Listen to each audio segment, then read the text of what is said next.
Bonjour, dans ma dernière vidéo, nous avons présenté le système de contrôle pour plus de 100 caméras IP.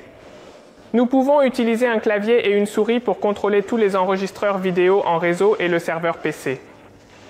Il suffit d'un raccourci clavier pour passer d'un enregistreur vidéo en réseau à l'autre. Par exemple, le premier enregistreur vidéo en réseau est affiché sur le moniteur à l'aide de la souris. Si je veux contrôler le deuxième magnétoscope réseau, il me suffit d'utiliser le raccourci clavier pour passer au deuxième magnétoscope réseau. J'ai maintenant le contrôle de la souris sur le deuxième enregistreur vidéo réseau. Tout va bien. Nous disposons d'un seul moniteur, d'un seul clavier et d'une seule souris. Nous avons le contrôle de tous les enregistreurs vidéo en réseau. Mais ce n'est pas suffisant. La raison en est que nous avons probablement besoin de plus d'un moniteur, n'est-ce pas? Nous avons plus d'une centaine de caméras de ce type. Nous avons plusieurs moniteurs sur le bureau. Dans ce cas, nous disposons également d'une matrice vidéo qui nous permet d'envoyer l'enregistreur vidéo réseau spécifique vers l'un des moniteurs spécifiques. Par exemple, si nous disposons d'un grand écran, ce sera l'écran. Si quelque chose d'urgent se produit, nous aimerions diffuser l'enregistreur vidéo sur IP spécifique sur ce moniteur. Par exemple, je peux intervertir ces deux écrans. Il ne nous reste plus qu'à échanger le premier moniteur contre le second. Ensuite, je peux relier le deuxième au premier. Il suffit maintenant d'intervertir ces deux écrans. Cela fonctionnera. Et il y a encore une chose. Disons que si chaque enregistreur vidéo en réseau a un emplacement important, comme l'entrée, nous aimerions surveiller l'entrée toute la journée, n'est-ce pas? Ou encore le département marketing ou le département financier. Dans ce cas, nous aurons l'emplacement important de chaque enregistreur vidéo en réseau. Pouvons-nous afficher cet enregistreur vidéo sur l'écran? Oui, regardons de plus près le NVR. Nous avons la deuxième sortie HDMI. C'est la première sortie HDMI. C'est la sortie principale que nous avons vue sur le moniteur. Mais nous avons aussi une deuxième sortie. Cette sortie n'émet pas toute la vidéo. Il n'émet que des canaux spécifiques. Au maximum, 4 canaux peuvent être émis ensemble. En général, on peut aussi obtenir un seul canal. Permettez-moi d'aller dans les réglages. Il suffit d'aller sur le moniteur et d'aller sur celui-ci. Passons au moniteur. Je ferai fonctionner l'enregistreur vidéo en réseau par l'intermédiaire de ce système de contrôle. À partir de cet endroit, je peux choisir l'une des sorties de canaux par le deuxième HDMI ou 4 sorties de canaux par le HDMI.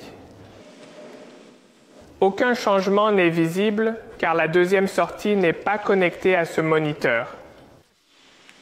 Je n'ai pas connecté la deuxième sortie pour cette raison.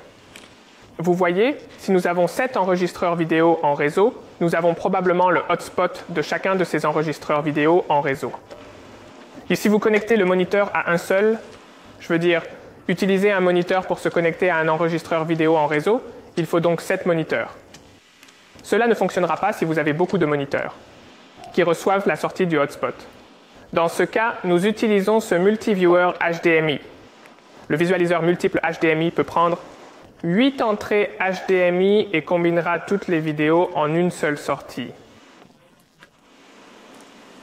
C'est une bonne chose, parce que nous pourrions avoir, vous voyez, nous pourrions avoir le hotspot de chaque sortie de l'enregistreur vidéo en réseau et vers ce dispositif, il combinera toutes les vidéos ensemble et obtiendra une sortie unique vers l'un des moniteurs.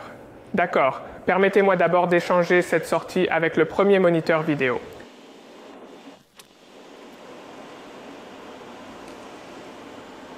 Je crois que c'est le numéro 4. Oui, c'est la sortie combinée. OK, maintenant je peux opérer. Voyons ce qui se passe. Pour celui-ci, je reçois les 4 cordons. Maintenant, je peux passer au canal. Canal 1N1. Passons maintenant à un autre enregistreur vidéo en réseau. J'obtiens le canal unique. Maintenant, j'obtiens les 4 canaux. C'est le but. La troisième fenêtre appartient au serveur PC. Vous voyez, c'est ainsi que nous pouvons obtenir toutes les sorties hotspot de la deuxième sortie HDMI, les combiner et utiliser cet appareil pour rassembler tous les canaux et les envoyer au moniteur.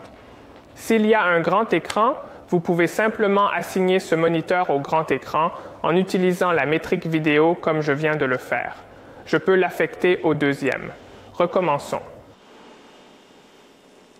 Nous obtenons maintenant la vidéo sur le grand écran. Très bien, c'est tout pour la vidéo d'aujourd'hui. Si vous avez des questions, n'hésitez pas à les poser dans la section des commentaires ci-dessous. À la prochaine fois.